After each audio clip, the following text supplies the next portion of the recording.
So to begin with, I like to make sure the handbrake's on and put it in drive just to keep the shifter out of the way. And then pop off these little side trims.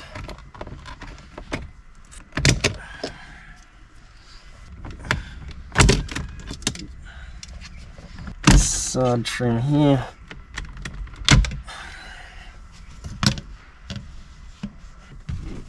This trim here, you can just open the glove box and pull it. Start at one end on the left usually, is best. Next step is a 7mm ratchet, and you've got 4 hex head bolts to take out. That's there. Pull the aircon unit out and disconnect the plug on the back. Install that safely. And next step is take out the screen.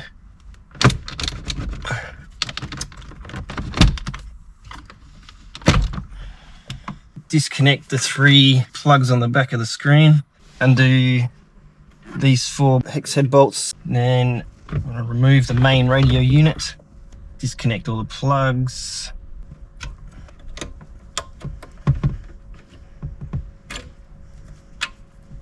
These 2 are a bit in the way of each other. Watch out with that.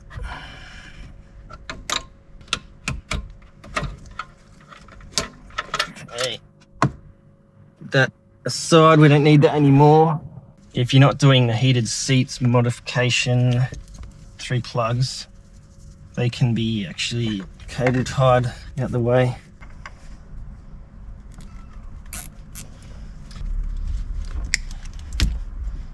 Next step is to remove the original screen and the air vents from the fascia, because we need to reuse that.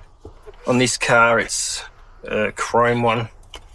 You need a 7mm spanner, a little one, 7mm ratchet, and 2 screwdrivers, Phillips heads. One sort of medium, one's a bit smaller, and a little flat blade screwdriver. Each vent's got 3 screws, little hex head. 1 bolt there, 1 bolt there, 1 in here, and then there's a couple of clips that hold it. 1 clip on the side here. Just release that, and that's enough to get it out. There's 1 on the top and 1 on the side if you can't get it out. Have to do both. Little flat blade helps. Next step, take all these screws out for the fascia. Just need to get this surround off the rest of the screen. Just need this part. This original screen you no longer need, so you can put that with the other main part of the radio. And then get the fascia that comes with the kit. Screw the metal bracket onto the main fascia as shown. There's 2 bigger screws at the top and then 2 little ones at the bottom. And then we bring the 2 fascias together and then screw together with the 12 screws. Be very gentle because these trims are quite fragile. Put the brackets on as shown.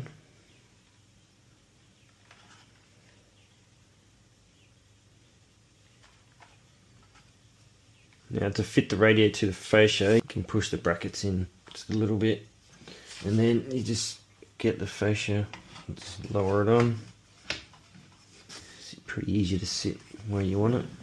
And then you just need 2 more screws and 2 nuts. Got a nut on one side and a screw on the other.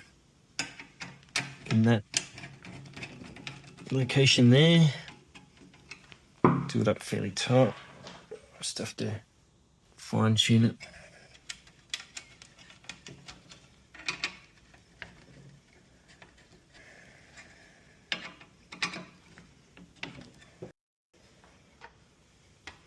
And then, should look like that. So it's parallel with this bracket here, equal.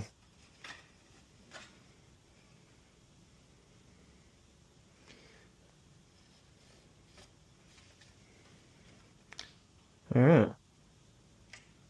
Next step, let's put these vents in. So they clip in using couple of the original clips.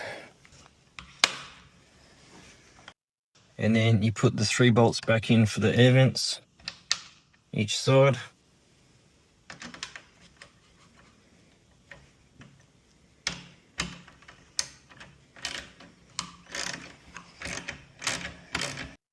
So that is the assembled radio and fascia. Okay, let's go chuck it in the car. So with the wiring, you've got the reverse camera input, which goes on the very left. The USB port adapter just goes like 2 in from that. A radio antenna adapter.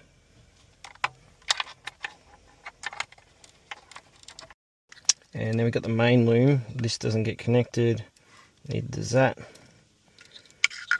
Just this black one. There. And the canvas one, the looking tab facing up, so in the middle. And then the GPS antenna, that screws on to that one there. And you can peel off the back tape and stick it up on top of this flat aluminium bracket here, stuck behind there. There's also some other wiring that is optional to fit. You've got this extra USB port that you can run into the glove box. This other cable is for an external microphone that's also included if you want that. Or it's also for your RCA audio out and video out, subwoofer out and auxiliaries in. Then you connect the main connector to the car plug. Get the reverse camera plug in there. The FM antenna goes to that one.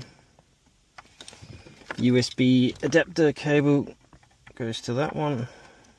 Just clip it in temporarily, turn it on. If the cluster happens to go to Chinese, just go to apps, car settings, other settings, and then car language set to English. And that should be all done.